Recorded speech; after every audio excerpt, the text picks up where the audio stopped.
The user metrics which can drag your website rankings down. The first metric is organic CTR.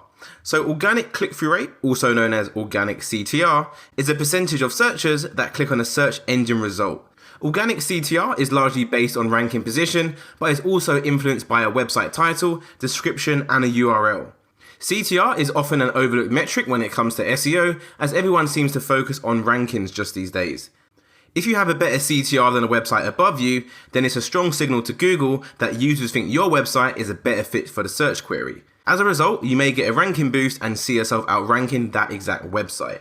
I won't go through all the details of how to create a title tag in this video, as I've already covered that in quite some depth in the Onpage SEO section of the course. But I will head over to my browser and show you the averages of what you should be achieving in terms of a good click-through rate. So I'm now over on Google and I simply typed in organic click-through rate, and as you can see we've got this website in position 2. It might be in position 1 when you do the search, maybe position 3, but essentially the website you want to be looking at is going to be advancedwebranking.com. Let's give this a click. This website will give you the freshest CTR averages, as you can see, and it's pulled in monthly from millions of different keywords. If we scroll down to the bottom, you can actually see this chart shows the organic click-through rate from searches coming for 1,953,585 different keywords across 32,000 different websites. So tons and tons of data you're looking at. So if we scroll up and then untick mobile and look at the CTR ranges for desktop, we can see that the average website in position 1 on Google gets a CTR of roughly 31%. Do bear in mind, what I'm looking at right now is the website's currently in the US. If we change that to the UK, we can see the CTR is slightly a little bit different. It's currently at 35%, which essentially means people in the UK are more likely to click the website in position 1 than people based in the US. Typically, when I review this data, I like to leave on international just to make sure I get quite a wide range of data to look at.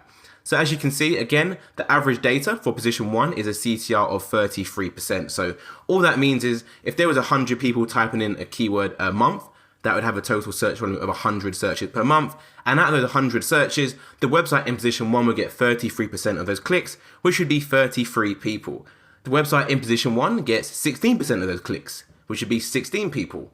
The website in position 3 would get 9.67, and as you can see, the further you are on Google, the less clicks you get. So as you can tell, where you rank on Google is extremely important. So most people say, hey, I'm already on page 1, you can't really help me. However, as you can see, the website on page 1 would be here, 10, 9, 8, 7, 6, 5, 3 to 1, as there's obviously 10 results per page on Google. So literally every number you see here, 1 to 10, would be on page 1. However, the bottom of page 1, position 10, gets a CTR of 1.37%, whereas a website in position 1 gets a CTR of 33%. So a massive, massive difference.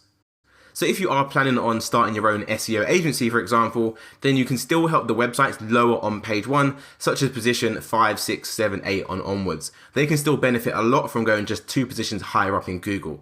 It's good to note as well that the data I'm looking at is currently the exact figures. You can take the averages, and obviously you can filter through the toggles at the bottom as well, and look at desktop and then look at mobile, or look at both desktop and mobile.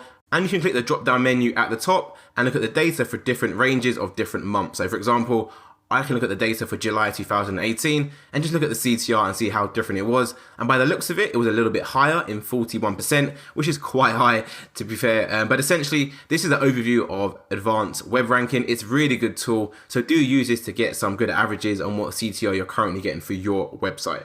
And like I said, if you do want to improve your CTR, do have a look at the video I put together in the Onpage SEO section of this course, as I actually go through the whole process of how you can craft the perfect title tag and get all of your keywords in there.